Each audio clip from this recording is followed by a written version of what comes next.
The Paracave Podcast, proudly brought to you by major sponsor Jack's Pale Ale, exclusively available at Parramatta Leagues Club, Shannon Cooney from Glenmore Park Realty, BTZD Clothing, and the official media partner of the Paracave Podcast, the Parramatta Times.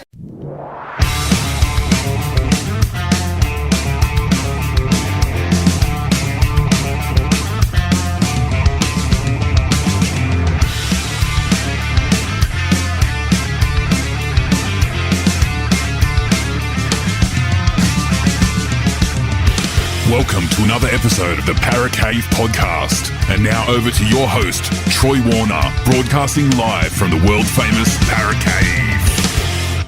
And yes, hello and welcome back to another episode of the Paracave Podcast. Troy here, and it is Troy's take time, and it is round 4 review against the West Tigers, Eels and West Tigers, the traditional Easter Monday game that is played every year. And look, that was played at the time of this recording yesterday, so look, I've had a day to think about it. I am really disappointed about the Eels' performance in this game. I was looking so forward to this game. I thought the Eels should have got the win, but ended up walking out of Commbank Stadium very, very disappointed. So I've had a day to stew over it. I was thinking of doing a podcast last night when I got home from the game, but I just thought, I'm too disappointed about this. So I left it a day. I stewed on it for a day, went to work, came back, and here I am doing it now. So obviously, it was played at Commbank Stadium in front of a great crowd of 28,608 people, so bigger than the Manly game, and a little bit less than the Canterbury game. So a couple of great crowds turning up at Commbank Stadium, and this game is always circled on the calendar, I think, as a great game to get to. It shares between Accor Stadium and the Commbank Stadium here, and I put up a post the other day about this. And now, what are your thoughts about this game being played at Accor Stadium every single year? Now, either both clubs could alternate the, I guess you could call it, gate takings, or both clubs could share the gate takings every year. Would they have got more than 28,000 there at Accor Stadium yesterday if it was played there? It certainly raises a interesting point, and I think one that maybe needs to be considered. I know clubs will not want to give up a home game. It will definitely decrease the membership fees, hopefully, if you decrease the home games. But there could be something there for both clubs, giving reciprocal rights to members. So Tigers members get in when it's an Eels game, and Eels members get in when it's a Tigers game. Where those members would sit, who knows? But they obviously wouldn't have their own seats. It could be a first in, first served sort of thing for their members' prices of their memberships. So, for example, if your membership was, say, $300, then there would be a section at Accor Stadium for $300 that you could sit in, for example, and the more expensive seats, then obviously they could be set aside for those members as well, and it could be like a first into the gates sort of thing as well. But it's also something that could be also incorporated into, I guess, an Easter show ticket maybe. We all know that the cost of living these days is right up there. So look, if you had a NRL game and a Easter show ticket combined, that could be a way of getting more people to this game as well. And you may find that non-Tigers and non-Eels fans may even go. They might just want to go watch a game of rugby league. So look, I think that's a good idea. As much as I love Commbank Stadium, and I would love it to be played there every year, I just think we could get these bigger crowds at Accor Stadium. And look, the Good Friday game between the Rabbitohs and the Bulldogs is played there on Friday over Easter, so why can't we have the Monday game there as well? I'm pretty sure the Tigers take that game there when it's their turn for a home game on this Easter Monday clash. So just something for thought. Let me know what your thoughts about that one. I think it's a good idea. I put the post out the other day, and some people thought it was a good idea. Others thought it wasn't a good idea. But I think maybe, just maybe, we might have got more than 28,000 than yesterday at Commbank Stadium. But still a fantastic crowd there. The atmosphere was great, and unfortunately, we all know the score now. It was 17 points to 16. The Tigers got the victory over the Eels, which was a very disappointing, as myself being a Parramatta Eels fan, reminded me back when Jackson Hastings kicked the field goal for the Tigers to beat the Eels by 1 point in that game as well. Look, these two teams, the Tigers, for some reason, I've said it before, that they seem to really step up in this game, because some of these games are really close. You know, Parramatta over recent years have probably gone into this game as favourites to win this game, but the Tigers, they really step it up in this Easter Monday clash. And look, it's Benji Marshall's third NRL game, and he's got the back-to-back wins now, so congratulations to them. And look, to the Tigers, congratulations on the victory. Look, I just think that you guys not needed it, but wanted it more. Wanted the victory more than the Parramatta Eels, and you played that way and showed that. So congratulations on the victory. Not taking away anything from you guys. It was a great win, and as I said, back-to-back wins for Benji Marshall and the Tigers. So look, to the actual game. Look, early on for Parramatta, discipline again cost them dearly, as there was 2 early penalties that got the Tigers down the Eels' end of the field. So we learnt last year that discipline was a major problem for the Eels, and unfortunately this start of this game was 2 penalties that got the Tigers down to the Eels' end, and after 3 minutes Justin Olam scored the first try off a Lachlan Galvin short little grubber kick, and they led 6-0 after 5 minutes. And I think the crowd, majority Parramatta fans, were stunned. So it was not the start that Parramatta wanted. The Tigers were out to 6-0. Morgan Harper looked like he may have scored a try in the corner. There was a little bit of confusion on that 5th tackle with Clint Gutherson jumping in a dummy half and then going down the short side, and there was only a very narrow corridor to work with, but Morgan put a little kick through and what he thought scored, but unfortunately replays showed that he put his foot on the line, so unfortunately it was ruled no try. But Micah Sivo got Parramatta's first try in the corner. Micah loves to score a try in the corner against the Tigers and at Commbank Stadium, so he got that try in the 15th minute. And look, after that try from Micah, there was a good set from Parramatta, and that's what you want after scoring points, is a good set. So it nearly led to a try as well, but unfortunately Kelma Tuolagi knocked it on. He started the game, and in those retro jerseys of that the Eels played in last night on Easter Monday, they were a throwback to the 2001 jerseys, and Kelma, he reminded me so much of David Solomona back in 2001. Kelma wore the headgear as well, had the little ponytail coming out the back of the headgear, and actually at one stage there he did do a offload as well, so it really reminded me of David Solomona from back in 2001 when he was at the Eels. Former podcast guest actually is David, so check that one out. But look, Gutho, he was in everything last night against the Tigers. I think for Gutho, I think he probably played his hand a little bit too much. I think he was trying to get involved a lot with Mitch Moses not playing, and he was trying to get involved a lot in attack. In my opinion, I thought he probably should.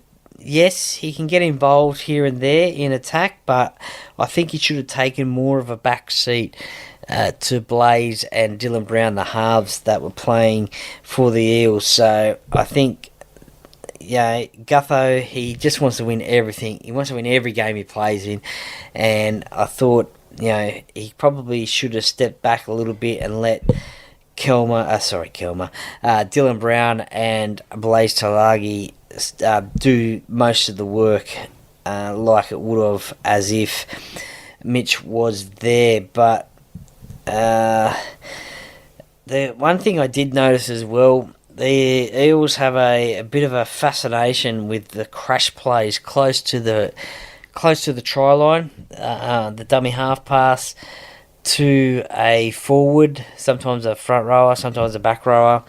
Well, there was one yesterday, Ryan Madison, unfortunately, it led to a knock-on. The Eels got a penalty just before that as well. There was a high shot on Dylan Brown. Potentially, they should have taken the two just to level up, because the first kick, I think, was from Sean Russell. He missed it from the Micah Sivo try, so he could have probably could have taken the two to level up.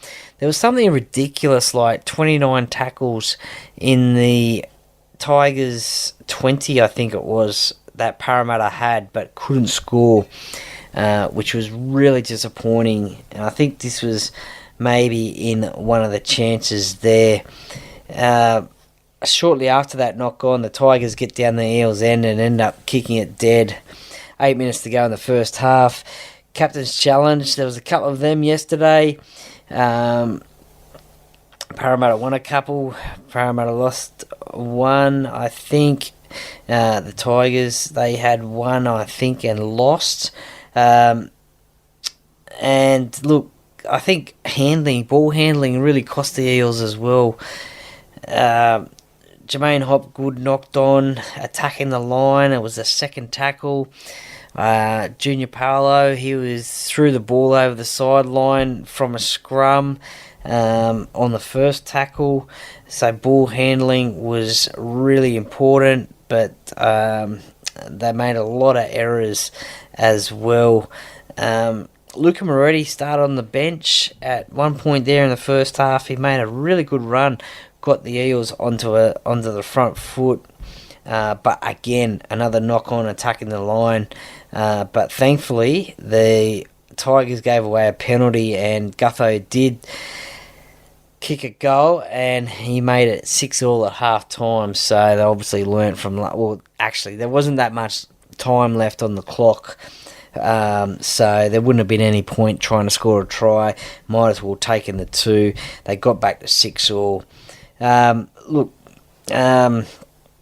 Second half, I think it was a great start to the second half. Unlike the first half of Parramatta, where the Tigers scored the first try, the Eels scored the next try to Clint Gutherson 4 minutes after half time. So, as I said before, Kelma Tuilagi, he offloaded, which led to a good run. Jermaine Hopgood broke the line, and he was looking around for support, and like any good fullback should do, Gutho was there backing up, and he scored next to the post, and he converts. So look, that was a perfect way to start the second half.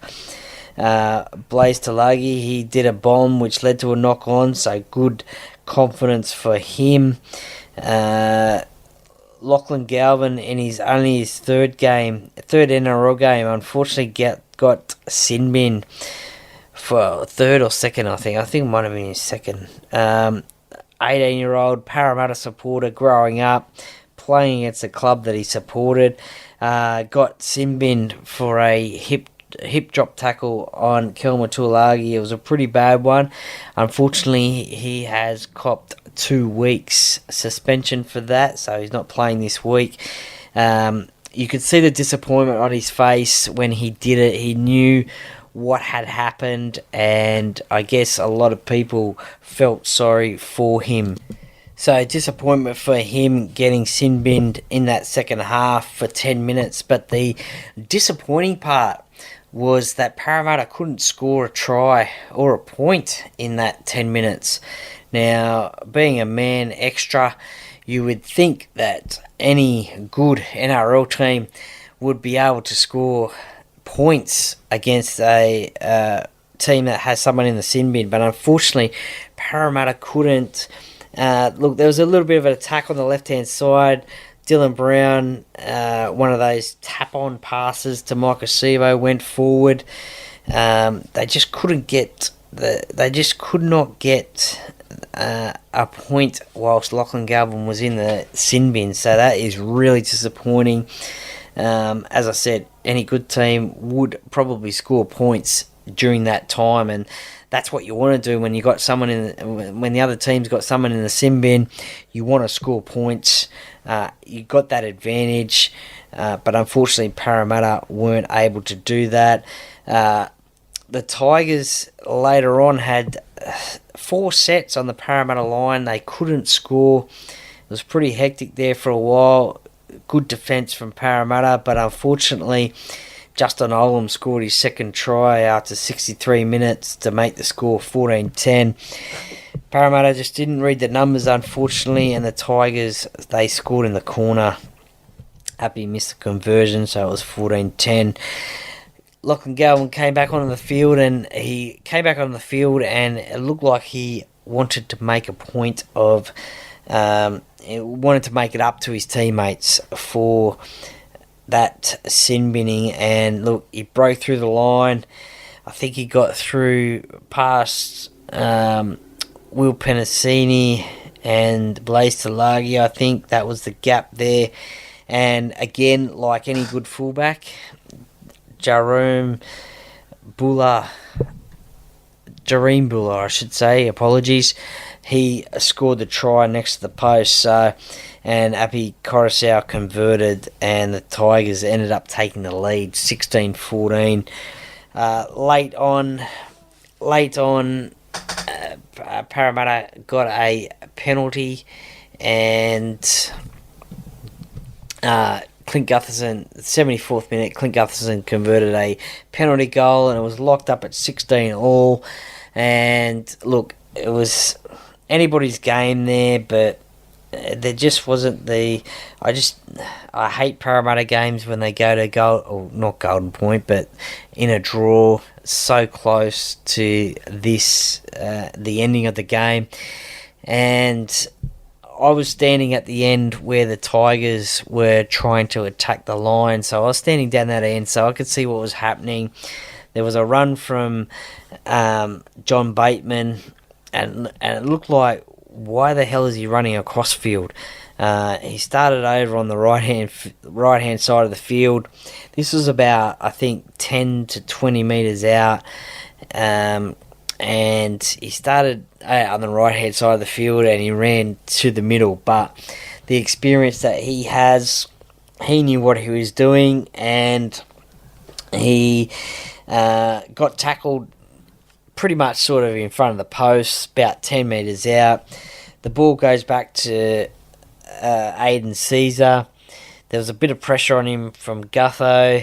I thought maybe he just could have got the charge down, but it wasn't to be. It was a wobbly old kick from Aiden.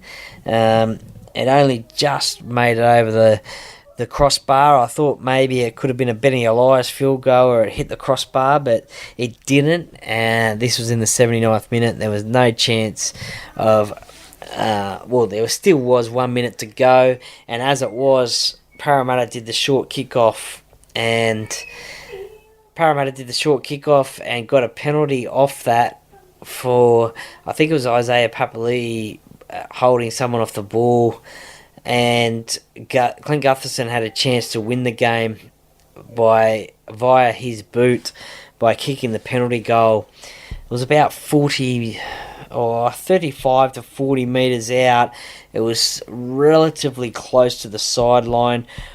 I didn't think that he could kick it. I'm sorry, Gutho. I didn't have faith in you for kicking that one. I just didn't think that it was quite... you would have got that, but he went close, but unfortunately he hooked it, and it went left to the post, and the Tigers ended up winning the game 17 points to 16. So a bit of a climax to the end of the game there. Gutho having the chance to win the game, but unfortunately missing that kick. People have spoke to after the game said, "Oh, look, why didn't Parramatta take the kick for line and then maybe have one shot at field goal? Could you have gotten closer?" Look, hindsight is a great thing, but they didn't do that. Maybe they'll try that again, but they shouldn't have got themselves into that position. They were up 14 points to 6 when I think Galvin went off for that sin binning. And look, they really should have capitalised then, but they were careless with the ball. They made mistakes. They dropped the ball. As I said, Junior Paolo, he threw the ball over the sideline, first tackle off a scrum play. And yeah, they just didn't really control the ball, and too many mistakes. Discipline at the start of the game. To my players of the game, or player of the game, I think Will Penasini, he had the most metres for Parramatta, 171. He tried really hard. It looked like he was about to break the line a couple of times, close to the line, and score a try. But he was involved in a lot of play, and he is only getting better and better. RCG, 38 tackles for Parramatta. Look, we did see Brendan Hands get 20 minutes off the interchange bench, which is a bit better than the 3 minutes he got in the earlier rounds. Junior Paolo started this game, played 53 minutes. I think, personally, I thought, why change a winning formula? Put Junior back on the bench, and I thought we did lose. Parramatta lost a lot of momentum again when RCG and Junior were off the field at the same time, taking a bit of a break, being interchanged. I thought maybe if Junior's on the bench again, he could come on whilst RCG is off, so you don't lose that momentum. But interesting to see what they do this week against Canberra, whether Junior has been named at starting prop, whether Coach Brad Arthur will go back to that. It'll be interesting to see, that's for sure. Blaze Talagi played the 80 minutes at 5'8", his preferred position, had some good touches. The big guys were running at him all day, made some great tackles. But look, it was his first game at 5'8". He'll back up again this week against the Raiders. See how we go at the moment. That's probably the best combination we could have at the moment. The other thoughts that could happen as well is Blaze goes back to the centre position and Ethan Sanders comes in at halfback and Dylan Brown goes back to 5'8". So that's an option there as well if Coach Brad Arthur wanted to go for that one. Just have to wait and see. Luca Moretti off the interchange bench played 22 minutes. I thought he played really well yesterday. As I said, he made a really good run at one point in the game there. And every run that he made, it looked like he had a lot of energy and was also going to break the line as well. But I thought he played a really good game as well.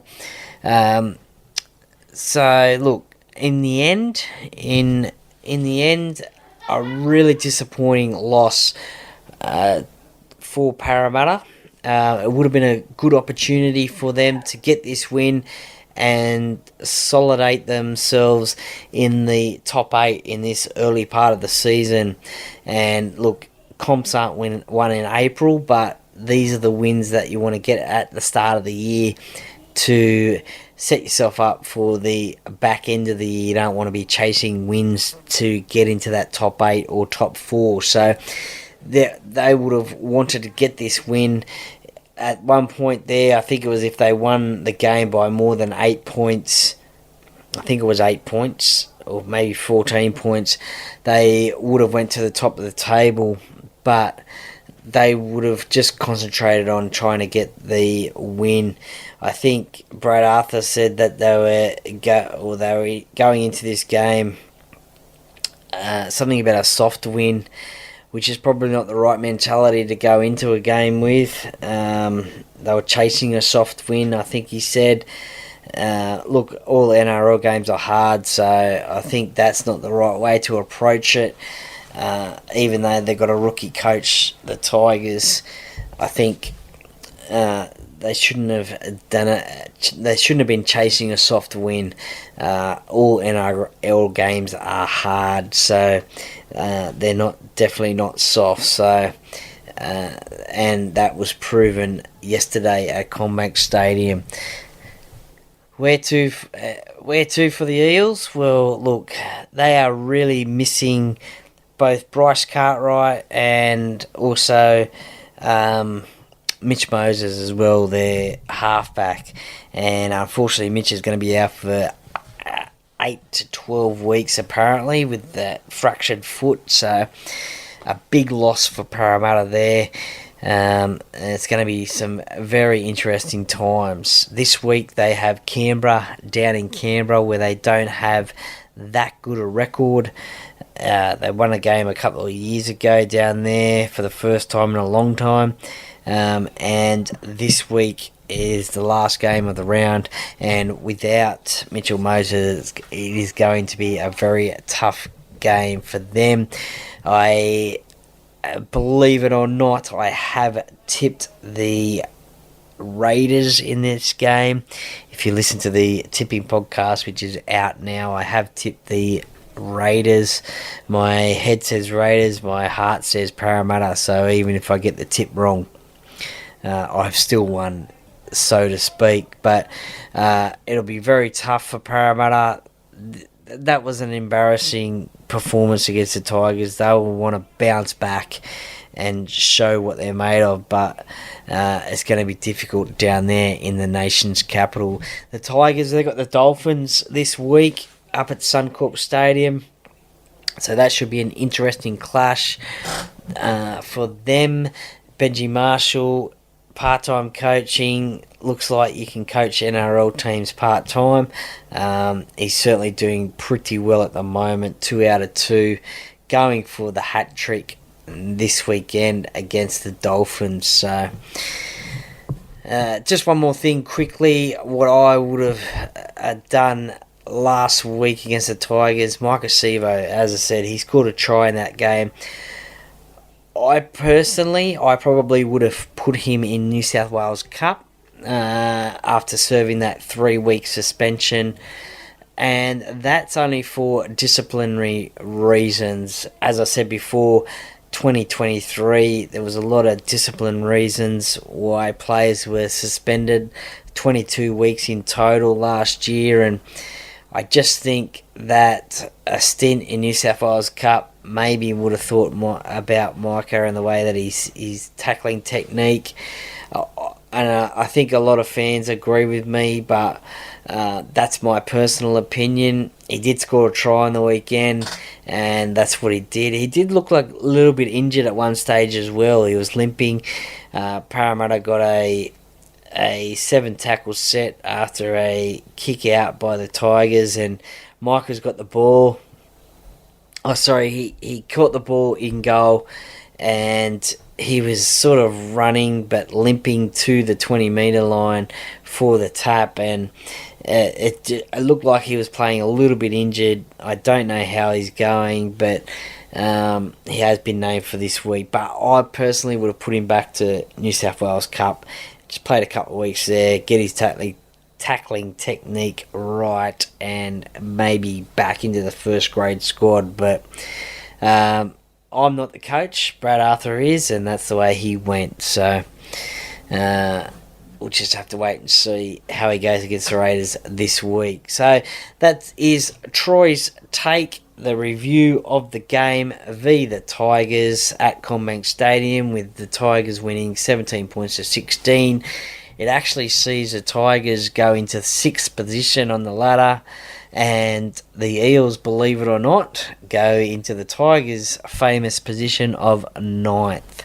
So, they swap positions there. The Tigers in 6th, the first time in the top 8 for a long time, and the Eels have dropped down to 9th. So, crucial games for both clubs this weekend.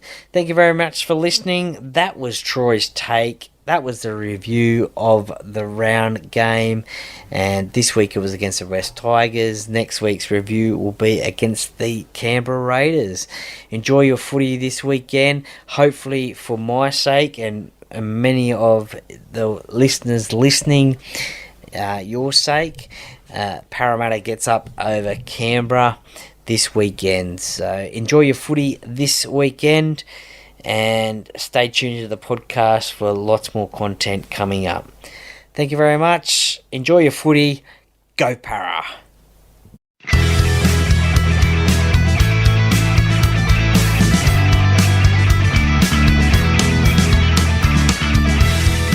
Thank you for listening to another episode of the Parramatta Podcast. See you next time.